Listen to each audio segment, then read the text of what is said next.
Okay, today I'm going to be tying a spent caddis or a dead caddis or dry fly, whatever you want to call it. This is what the bug looks like when it's done. Um, See, it's kind of gray and kind of sparse looking and everywhere and buggy looking. It basically represents a dead bug. So that's what we're going to be tying. I have a size 14 scud hook on there. I like the curve on it on the scud hook just because it kind of gives it that wilted look as if it was dying. So then I'm using some 6/0 uni thread in a gray. So we'll go ahead and start the thread behind the eye, run it down the shaft all the way to the end as it starts to curve down.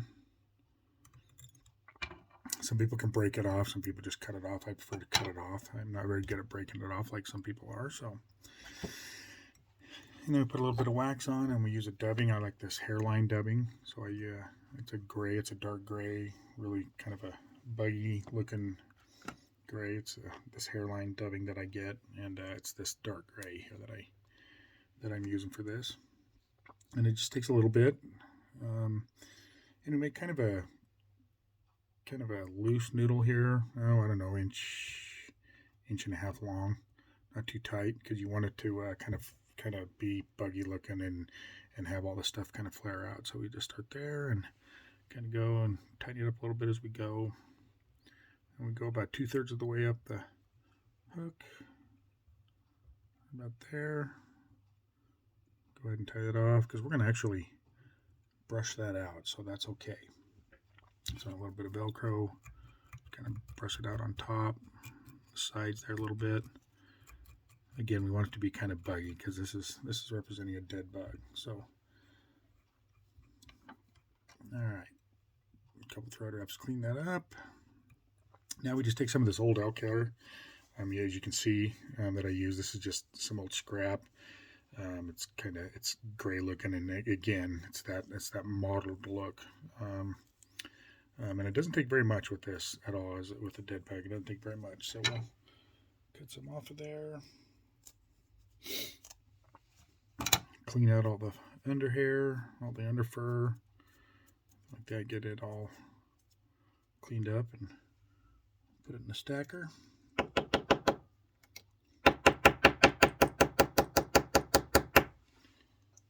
Get it all stacked up here. You can see you got it all stacked up there. There's one wild one there, but that's okay. We can live with that. We want this to be about a 1/2 centimeter longer than the body. So measure it about like that. Transfer it to my material hand. And I do a pinch wrap, then tighten it, let it flare on the front, but keep a good grip on the back because you don't really want the back to flare a whole lot just yet. A few wraps to secure it, and then grab all the ends there, cut those off at an angle, and I'm all fingers here, sorry. Get those cut off, kind of clean it up a little bit here. Okay, kind of get it away from the eye of the hook a little bit. Okay, a couple more securing wraps. At this point right here, I like to use some pheasant tail. Just take a couple of strands of pheasant tail, and this is what I use for the antennas. Just separate them a little bit here. I want these to be just a little bit longer than the body, so I usually cross them as I tie them. Bring them in right there and just do a loose wrap and then a couple of wraps there to tighten them down. They'll kind of flare up, and those will lay down here shortly when we put more dubbing on. Trim those off.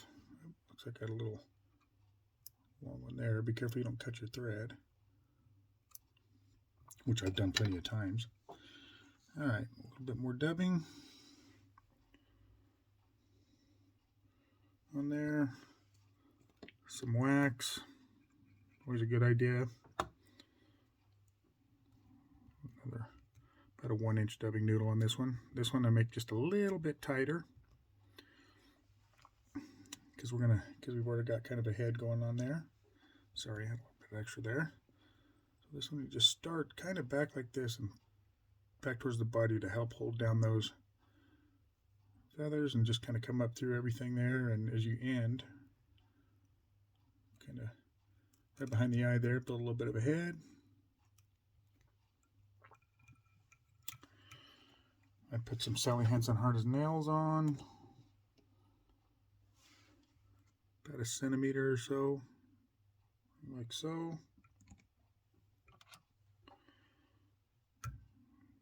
Give it a whip finish. About 4 times what I do. Oop, and that slid off, but we were able to save it there, so we're okay. Alright, snip the thread.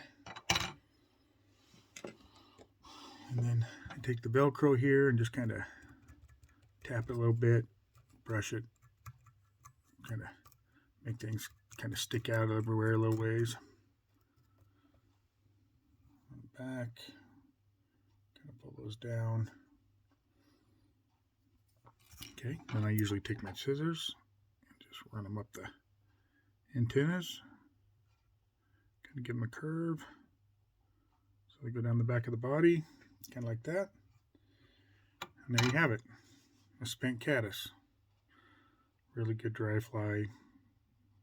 People seem to have a lot of really good luck with it, and works well.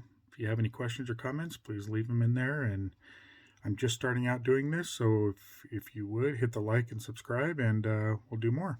Thank you.